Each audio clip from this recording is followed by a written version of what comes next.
Hepinize merhabalar. Yeni bir video ile karşınızdayım.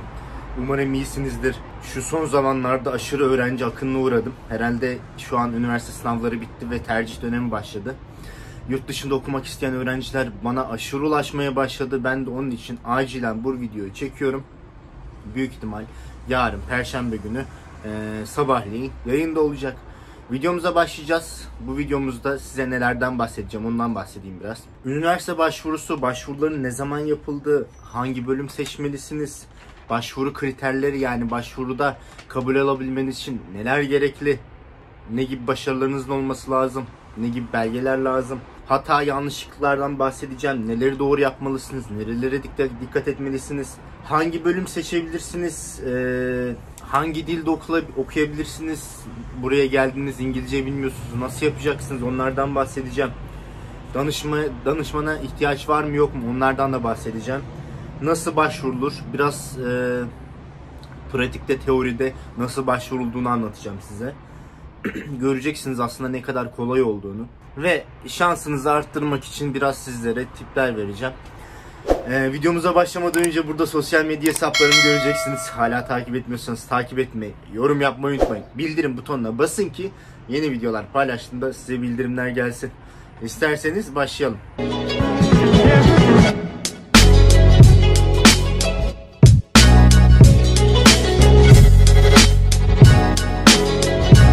Şimdi genel olarak üniversite başvurularından bahsedeyim size.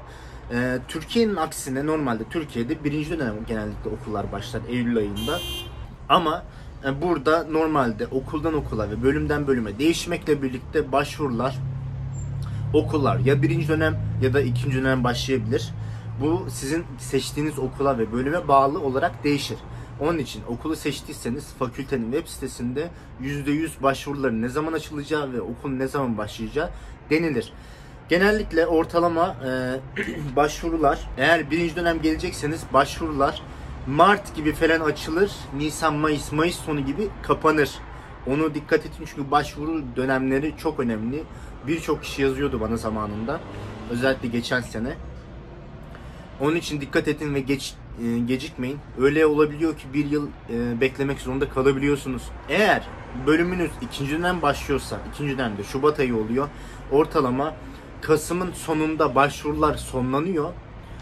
Ona göre ortalama Eylül, Ekim, Kasım. Eylül'de başvurular açılır gibime geliyor. Kasım'da da sonlanır. Yani bu tarihlere önem gösterin. O başvuru tarihleri gerçekten önemli. Hangi bölüm seçmeliyim? Çünkü birçok kişi yazıyor bana işte uluslararası ilişkiler okusam ne olur, işletme okusam ne olur gibi. Size tavsiyem burada bir video yaptım. Polonya'da hangi bölümler okunmalı diye. Orada size geleceği olan Polonya veya diğer Avrupa ülkelerinde iş bulabileceğiniz bölümleri size gösterdim. İşletme, uluslararası ilişkiler tarzı daha riskli bölümler yerine geleceği olan bölümleri seçmenizi tavsiye ederim. Bu iş bulamayacağınız anlamına gelmiyor ama pazar bu zaten burada bu bölümde mezun olmuş birçok tonlarca kişiden oluşuyor. Üstüne şu pandemi döneminde ileride o kadar çok milyonlarca her yıl mezun olduğunu düşünürsek ve halihazırda o kadar çok işsiz ve kalifiye işsizin de olduğunu düşünürsek, rağbet görmeyen bölümlerden mezun olursanız işiniz daha da zorlanabiliyor. Onun için o videoyu izleyin. Peki başvuru şartları nelerdir? Yani benim kabul olabilir miyim? Birçok kişi yazıyor işte diplomam şu, meslek lisesinden mezun oldum bilmem ne, kabul olur muyum? Burada başvuru kabul şartlarını size tek tek anlattım. Buradan lütfen bakınız. Buradakiler bizdeki sistemi anlamıyorlar. Meslek lisesiymiş bilmem neymiş bunları bilmiyorlar. Onun için onlar için sadece lise diploması önemli. Burada bizim ülkedeki gibi meslek lisesi, normal düz lise veya fen lisesi o tarz şeyler yok. Direkt lise diplomanızı gösteriyorsunuz. Yani o bakımdan herhangi bir sıkıntı yaşamazsınız. Onu eledik. Zaten başvurular çok kolay. Belli belgeler istiyorlar. İşte diyorum ki işte ne bileyim lise diploması, sicil kaydı, askerliği ertelediğinize dair belgeler ve lise diplomasını apostil etmeniz lazım. Genellikle bu şeylerin hepsi gerekli belgeler. Zaten onu anlatacağım biraz ileride. Üniversitenin web sitesinde yazar. ne bileyim apostil nasıl alınır derseniz Google'a çıkar. Kaymakamlığa gideceksiniz, alacaksınız. Eğer diplomanızın içerisinde herhangi bir yabancı bir dil varsa onu gidip noter ilk başta yemin tercümandan Türkçe'ye çeviriyorsunuz, notere tasdik ettiriyorsunuz yani bu orijinaldir diye, sonra kaymakamlığa gidip apostil alıyorsunuz. Apostil dediğimiz nedir? Küçük bir A5 büyüklüğünde bir belge olmakla birlikte size işte o diplomanın orijinal olduğunu birçok dilde onaylayan bir damgalı bir doküman diyebilirim. Peki hangi dil? Şimdi bir de sorular da var. Burslu okuyabilir miyim? Şimdi biraz kısaca ona da yeneyim. Burslu okuyabilirsiniz. Her üniversite yılda bursluluk başvurularını açar. Kısıtlı kontenjan alırlar. Ona göre rağbet yüksek olduğundan dolayı ne kadar yüksek ortalamanız, yani kendinizi bilirsiniz zaten. Ne kadar yüksek her şeye sahip olursanız ona göre şansınız artar. Onlara başvurabilirsiniz. Bu olmayacak diye bir şey yok. Buraya burslu olarak gelen Türkler de bulunmakta. Onun için fakültenin ilgili bölümünün duyurularını sürekli takip edin. Bir de şey diye duydum, tam konuya vakıf değilim ama eğer burada Lehçe okursanız indirim alabiliyorsunuz, hatta bazen ücretsiz de okuyabiliyorsunuz diye duydum. Konuya vakıf olanlar varsa onlar YouTube kanalında videomuzun altına yorum yapsınlar. Ben genel olarak bu duyumu aldığımdan dolayı size haber vermek istedim. İngilizce okuyabilirsiniz veya Lehçe okuyabilirsiniz. Çoğu gencimiz tabii farkında olmadığından dolayı abi ben oraya geleceğim de nasıl okuyacağım, Türkçeyle nasıl olacak diyorlar. Ama maalesef Türkçeyle okuyamazsınız. Buraya geldiğinizde dil kursu alacaksınız. Direkt Lehçe veya İngilizce olarak, ama İngilizce Lehçe, İngilizce Türkçe alacaksınız. Direkt Türkçe dilinden maalesef ki hazırlık, kurs böyle şeyler bulunmamakta. Yapılır, merak etmeyin. Yabancı ülkede olursanız yaparsınız çok rahatlıkla. Size tavsiyem 300 tane videom var. Her birinde de diyorum. Buraya geldiğinizde Türklerle takılmayın. Eğer Türk arkadaşlar edinirseniz, sürekli başınız sıkıştığında Türklere sorarsanız İngilizceniz maalesef ki ilerlemez. Onun için yabancı arkadaşlar edin ve aktif olun. Şimdi danışmana gerek yok. Neden yok? Ben kendim burada yüksek lisans yaptım. Kendim hallettim her şeyi. İngilizcem zaten vardı. Nasıl yapabilirsiniz? Çünkü bakıyorum bazı danışmanlara 500 euro alan da var, 1000 euro alan da var, 4000 euro alan bile gördüm ya, inanamıyorum, 4000 euro. Tamam, onlar da şirketler, onların da para kazanması lazım, işçi çalıştırıyorlar, emek veriyorlar, ona kesinlikle diyecek bir şeyim yok. Hani eğer diyorsanız ki ben uğraşmak istemiyorum, her şeyi onlar yapsın, param varsa eyvallah, ona bir şey demiyorum ama o parayla güzellikle danışmana vereceğinize çok rahatlıkla Avrupa turu yapabilirsiniz.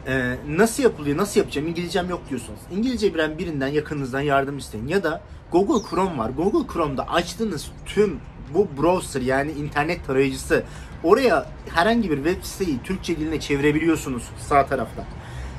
Orada biraz araştırırsanız görürsünüz.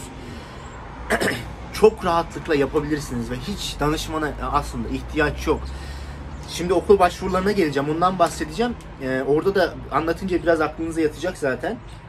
Nasıl başvurulur? Okula normalde okulun bir portalı bulunmakta. Başvuru yaptığınızda yapmanız için bir tane kullanıcı ismiyle, şifreyle bir kullanıcı ismi yaratmanız lazım. Normal bir Facebook'a nasıl giriyorsunuz? Onun gibi bir sistem işliyor.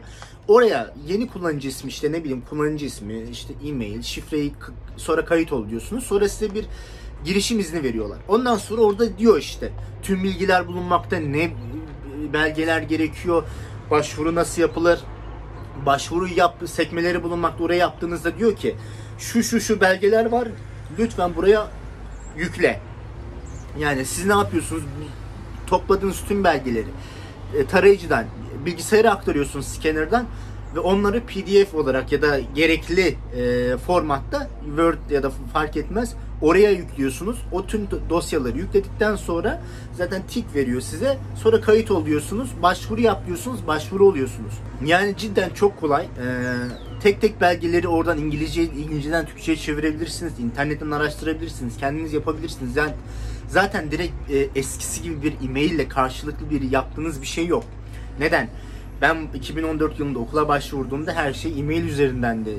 Dış ilişkiler bölümündeki o zamanlar bayanla konuşuyorduk sürekli. Şu dokümanları e-mail'le yollayabilir misin diyordu. Ama şimdi sistem o kadar gelişti ki artık karşı tarafta ikinci bir partnere gerek yok. Kendiniz yapıyorsunuz her şeyi. Peki dil sınavı oluyor mu? Nasıl? Mesela ben diyorsunuz ki ben İngilizceme güveniyorum ama sertifikam yok. Ne tip sertifikalar kabul ediyorlar?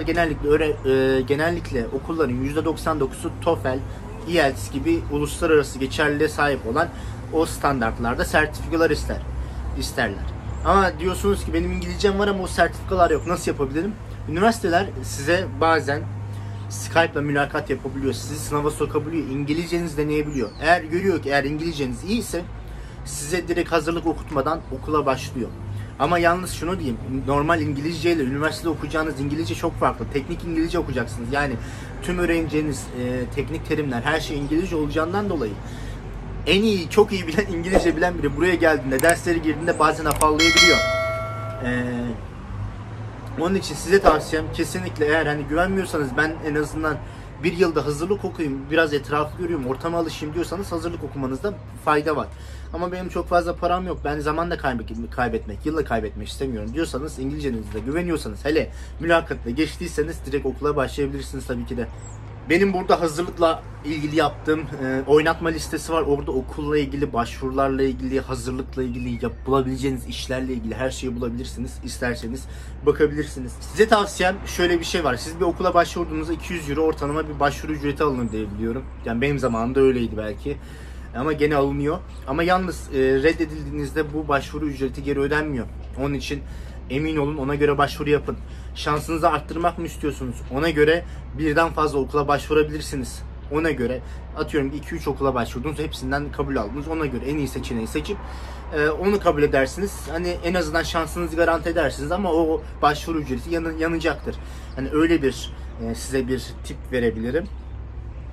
Onun haricinde başvuruda vize olsun, okul başvurularında vereceğiniz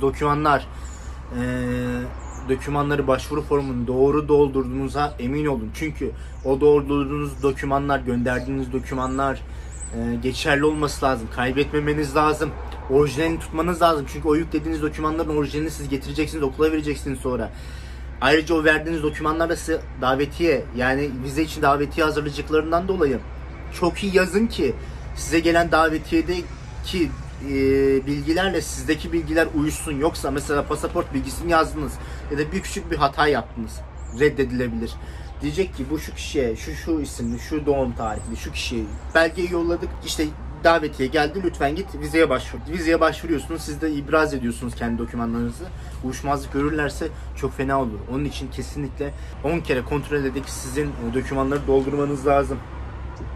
Bu gibi yanlışlıkları yapmayın. Yapanlar çok. Onun için dikkat edin. Bir de bu 200 euro başvuru formu nasıl, parası nasıl şey yapılır? Bazı bankalar diyor ki işte abi işte çok büyük komisyon alıyorlar, nasıl yollayabilirim bilmem ne falan.